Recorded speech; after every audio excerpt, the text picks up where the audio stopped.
नमस्कार, मैं विमलेंदु चैतन्य और आप देख रहे हैं अब तक बिहार। चैतन्य कम्युनिकेशंस के समाचार प्रभाग में आपका स्वागत है। आइए चलते हैं आज की पहली खबर की ओर। इस भाग के प्रायोजक है सीड्स IVF, गर्भधारण की समस्याओं का 100% सॉल्यूशन।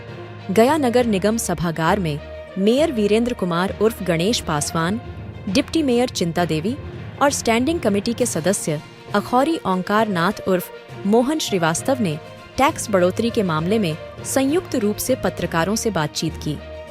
उन्होंने बताया कि आवासीय होल्डिंग में कोई बढ़ोतरी नहीं हुई है, बल्कि गैर आवासीय होल्डिंग टैक्स मानक के अनुसार 1, 1.5, 2 और 3 गुना बढ़ाए गए हैं।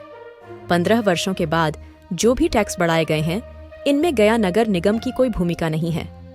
सरकार के आदेशों का अधिकारियों ने पालन किया है। उन्होंने कहा कि 3 गुना टैक्स बढ़ोतरी को लेकर कुछ लोगों के द्वारा शहरवासियों को भ्रामक प्रचार किया जा रहा है, जो कि पूरी तरह गलत है। मेयर गणेश पासवान ने गया शहरवासियों से अपील की है कि गया नगर निगम द्वारा किसी प्रकार के आवासीय टैक्स में वृद्धि नहीं की गई है। उन्होंने कहा कि टैक्स में वृद्धि सिर्फ सरकार द्वारा बनाए गए नगर विकास आवास विभाग नगर पालिका एक्ट के तहत होटल, क्लब, मैरिज हॉल, निजी अस्पताल, हेल्थ क्लब, दुकान, showroom, shopping mall, cinema hall, बीमा कंपनियों के कार्यालय और बैंक सहित अन्य संस्थानों में 3 गुना टैक्स की वृद्धि की गई है। अब तक बिहार, ब्यूरो रिपोर्ट, गया। जैसे कि आप लोग इस समय कुछ टैक्स को लेकर गया शहर में लोगों को गुमराह किया जा रहा है। मैं गया शहर के वासियों से यह अपील करना चाहता हूं कि आपका टैक्स 3 गुना नहीं है। कुछ लोगों के द्वारा ये भ्रमता फैलाई गई है।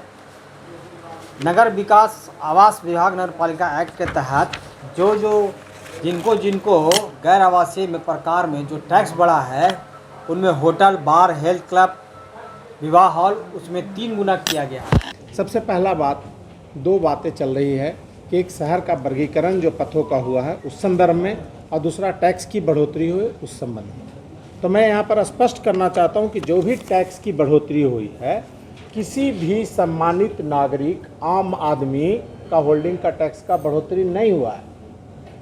जिस घर में जो साधारण परिवार जो भी रह रहे हैं, बड़े परिवार, साधारण परिवार, मध्यम परिवार या निम्न परिवार, उनके बारे में ये लेटर नहीं है, नंबर 1। नंबर 2 कि ये जो अधिसूचना निर्गत है 5509, ये अधिसूचना माननीय महामहिम राज्यपाल के आदेश से है। ये पूरे बिहार के लिए है, किसी नगर निगम के लिए, गया नगर निगम के लिए नहीं है। और इसमें लिखा हुआ है कि पत्रांक इतना इतना, सरकार ने यह फैसला बिहार सरकार के द्वारा धारा 127 के खंड 3 में जो शक्ति है, यानी नगर निगम के टैक्सेशन के बारे में घटाना, बढ़ाना, मानक तय करना का शक्ति सरकार ने अपने पास रखा है, राज्य सरकार ने। ये नगर निगम में नहीं है। पहली बात, जो बदनाम कर रहा है लोग किसी को, एकदम झूठा निराधार, वही व्यक्ति बदनाम कर रहा है और वही व्यक्ति कैबिनेट, इसमें बैठ के कैबिनेट मिनिस्टर ये निर्णय कर रहे हैं।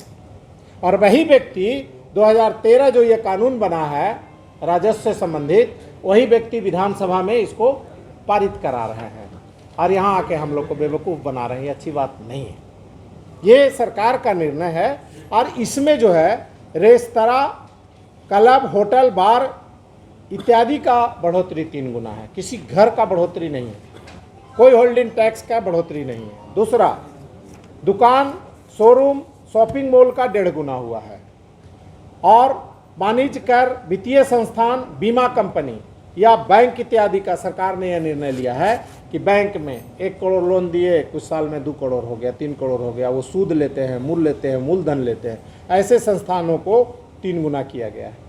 ये होल्डिंग टैक्स किसी पब्लिक के लिए नहीं किया गया है, किसी को गुमराह होने की इसमें ज़रूरत नहीं है। अब आइए आप कि राज्य सरकार, केंद्र सरकार के ऐसे प्रतिष्ठान जहां वाणिज्यिक कार्य होते हैं, जहां वित्तीय काम होते हैं, उनको दुगुना किया गया है। सभी प्रकार के क्लासेज, कोचिंग क्लासेज, प्रशिक्षण केंद्र 15 बरस के बाद 1.5 गुना किया गया है। 15 बरस से कोई टैक्स गया में नहीं बढ़ा है। 15-16 साल से मैं भी हूँ। 15 बरस के बाद 1 से 1.5 किया गया है। उसके बाद जो है निजी विद्यालय, महाविद्यालय 1 से 1.5 किया गया है।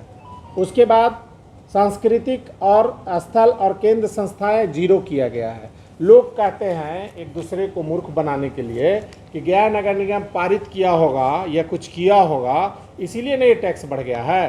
कोई उल्लेख गया नगर निगम के तरफ से या कोई यहाँ से निर्णय की बात नहीं है।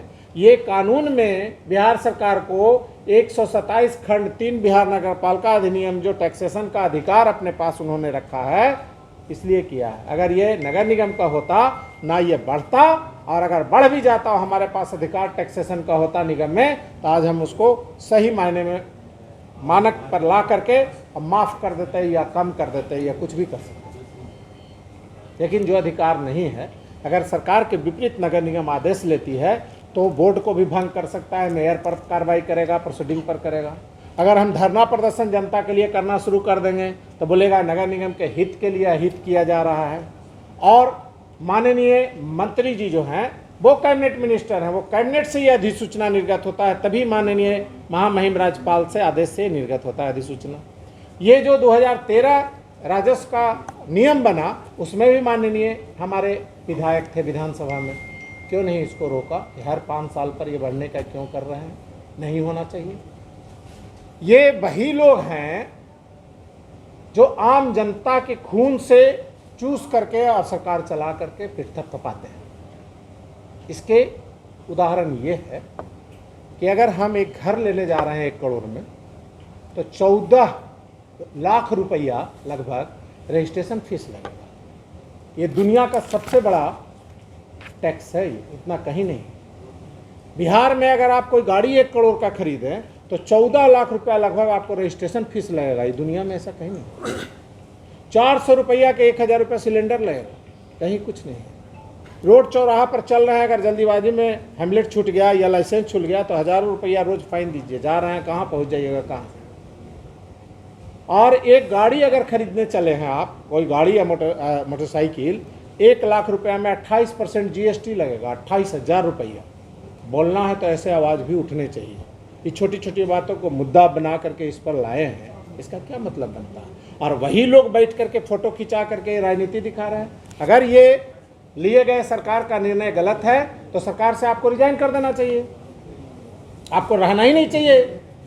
अगर हैं तो ले जा करके इसको नोटिफिकेशन को रद्द करा देना चाहिए। ये पूरे बिहार के नोटिफिकेशन है, नगर निगम गया के लिए नहीं है, पूरे बिहार प्रदेश के में लागू है ये। तो आपको जो है सो दोनों काम करना चाहिए। या तो अगर आपकी बात नहीं मानी जाती है तो रिजाइन कर दीजिए, अगर सरकार में है तो कैबिनेट में ले जाकर इसको रद्द करा दीजिए। फिर इसमें फ़ोटो खिंचाना, अब बरगलाना, बेवकूफ़ बनाना किसके लिए? अब आइए वर्गीकरण पे। वर्गीकरण के बारे में 2013 में बिहार सरकार ने कानून बनाया और सभी निगमों में, निकायों में भेज दिया गया कि 5 साल के बाद वर्गीकरण होगा, धारा 10 में ऐसे ऐसे होगा, धारा 5 में वैसे वैसे होगा। आइए बना करके ये कानून भेजी गई है, इसका भी आप लोग देखिए। पूरे बिहार में सर्कुलेट किया गया है। आपत्रांक इसका है 1337। अब सवाल है कि बोर्ड करे या जनप्रतिनिधि करे ना करे, लेकिन कानून बन के नियम आता है तो नगर आयुक्त तो उसको करते हैं, क्योंकि उनके पदस्थापित प्रतिनियुक्त पदाधिकारी हैं। तो तब के नगर आयुक्त ने एक कमेटी बना दिया कि जांच करके इस कानून के आलोक में वर्गीकरण प्रस्तुत करें। वर्गीकरण आ गया। वर्गीकरण किस तरह से की गई? एक एजेंडा में आता है बात, एक लाइन में। ये रहता थोड़ी है डिटेल।